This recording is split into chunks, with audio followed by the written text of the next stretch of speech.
Si elle est aujourd'hui acheteuse dans l'émission Affaires conclues et brocanteuse, antiquaire dans la vie de tous les jours, Caroline Margeridon a vécu une jeunesse haute en couleurs, à milieu de sa carrière actuelle.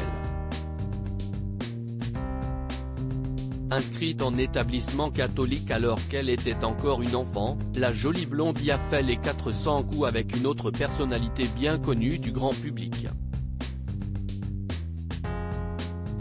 Dans son livre intitulé Libre, et paru en novembre 2021, celle qui s'est récemment fait agresser se confiait rapidement sur l'amitié improbable qu'elle a entretenue avec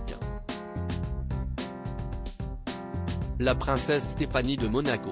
Et contre toute attente, il se trouve que son Altesse Sérénissime n'était pas aussi sage qu'on aurait pu l'imaginer. Dupanloup, j'y étais en même temps que Stéphanie de Monaco qui ne faisait que des conneries. Un jour, elle avait lâché dans la cour de l'école une meute de bébés chiens qu'elle avait rapportés d'Australie, révèle-t-elle dans son ouvrage.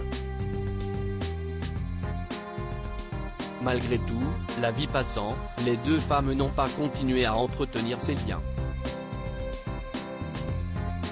Stéphanie de Monaco est devenue chanteuse quand Caroline Margeridon s'est découvert une passion pour les objets d'art et les antiquités.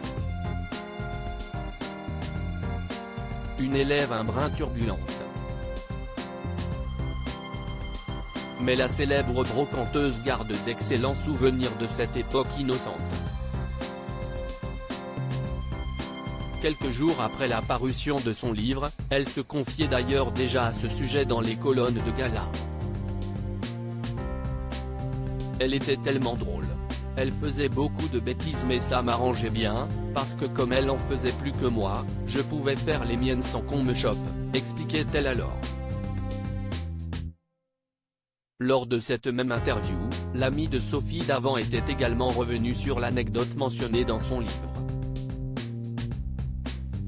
L'anecdote des chiens, c'était assez exceptionnel. À Dupanloup, il y a un immense parc. Aller lâcher 5 petits chiens là-dedans. Imaginez la difficulté pour les récupérer. C'était tellement drôle, avait-elle ensuite précisé en riant. Une chose est sûre, avec Stéphanie de Monaco comme camarade, on ne devait pas s'ennuyer.